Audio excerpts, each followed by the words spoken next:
तेजस्वी यादव जी, वैसे आप तो अपनी पार्टी आरजेडी के राष्ट्रीय कार्यकारी अध्यक्ष हैं और विधानसभा में नेता प्रतिपक्ष भी हैं, लेकिन आज हम आपको डियर तेजस्वी कहकर कुछ बात कहना चाहते हैं इस संबोधन के साथ।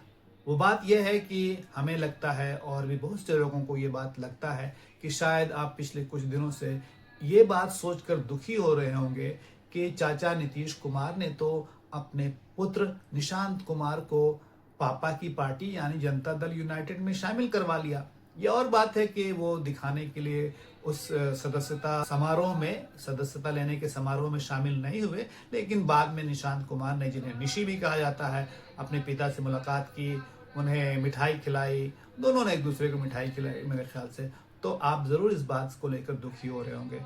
हम इस बात को लेकर दुखी नहीं हैं, लेकिन हम ये ज़रूर समझाना चाहते हैं कि दरअसल चाचा नीतीश कुमार जो हैं, उन्होंने कोई नया काम नहीं किया है। आप सब जानते हैं, आपके पिताजी ने तो उनका नाम ही पलटू राम रखा, यानी वो पलटी मारने के लिए जाने जाते हैं। तो परिवारवाद पर जो उनका एक मोरल हाई ग्राउंड था, जो बड़ी बड़ी बातें थी, उस मामले में भी उन्होंने पलटी मार ली।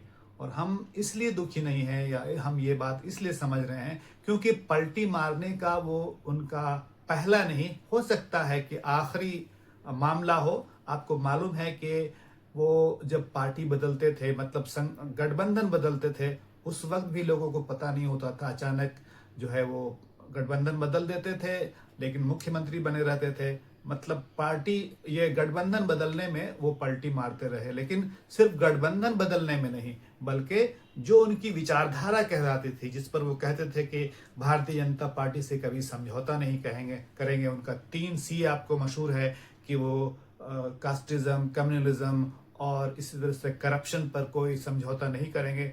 आप सबको पता है कि उन्होंने इस मामले में कैसे कैसे पलटी मारी है। बहरहाल हम सिर्फ 2-3 बातों को बताना चाहते हैं, जैसे CAA है, जो नागरिकता का कानून है, जो धर्म आधारित कानून है, जो धर्म के आधार पर एक खास धर्म के लोगों को उससे बाहर करता है नागरिकता के कानून से, वो मामला हो, अनुच्छेद 370 का मामला हो, आप सब जानते हैं, वक्फ का मामला हो, या इसी तरह के और मामले हों, ट्रिपल तलाक का मामला भी ले सकते हैं।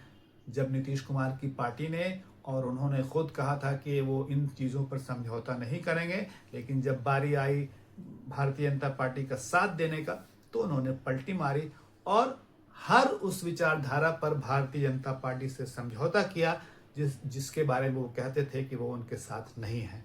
तो आपको इसलिए दुखी नहीं होना चाहिए कि उन्होंने एक बार फिर पलटी मार ली और जो बात वो कहते थे वो उस पर कायम नहीं रहे। दरअसल ये सिर्फ नीतीश कुमार का मामला नहीं है। अगर आप नरेंद्र मोदी जी को भी मोदी चा कहते हो, यानी प्रधानमंत्री नरेंद्र मोदी, तो उन्होंने भी आपके परिवार को लंबे समय से इस बात के लिए आलोचना का शिकार बनाया, आपका मजाक उड़ाया।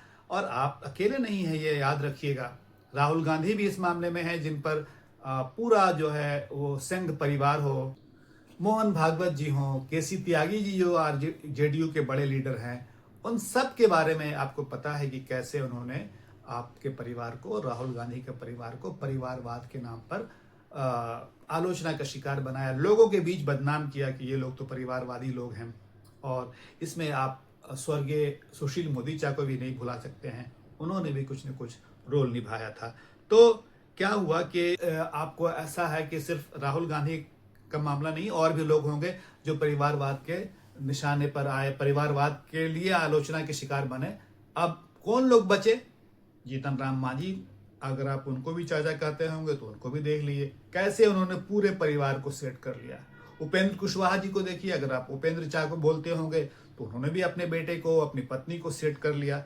इसी तरह से चिराग भैया को भी जानते हैं आप, रामविलास पासवान जी के पुत्र हैं, आप सब जानते हैं, आपके बहुत अच्छे संबंध है। तो सबने अपनी अपनी तरह से परिवार को सेट कर लिया, लेकिन आलोचना का शिकार सिर्फ आप हुए।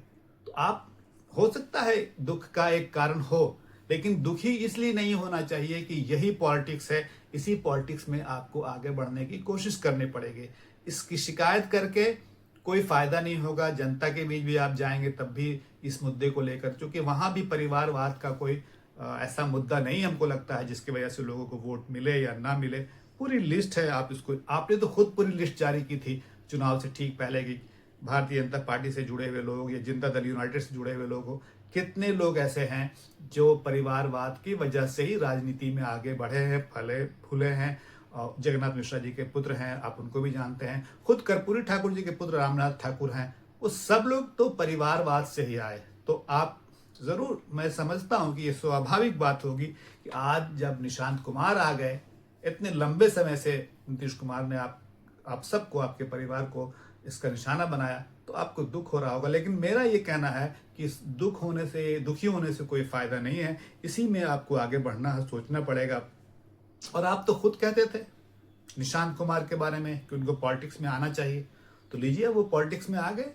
आपके बड़े भैया ही हो सकते हैं। कुछ लोग कहते हैं कि उनकी उम्र 45 साल है, कुछ लोग कहते हैं 49 साल है। पता नहीं ये उम्र का मामला नेताओं के साथ ऐसा क्यों रहता है। आपको मालूम है कि हमारे जो उप मुख्यमंत्री हैं सम्राट चौधरी, उनकी उम्र को भी लेकर मामला था। तो ये इनके बारे में अब ये कहना है कि निशांत कुमार जी अब पॉलिटिक्स में आ गए हैं। वो कितने कामयाब होंगे नहीं होंगे, आगे आने वाले दिनों में पता चलेगा। एक बात आपको याद दिलाना चाहते हैं कि आपके पिताजी लालू प्रसाद कहते थे कि नीतीश कुमार के पेट में दांत है। तो निशांत कुमार के पेट में दांत तो शायद नहीं है, या हो तो हम लोगों को नहीं मालूम है, शायद आपको भी नहीं मालूम।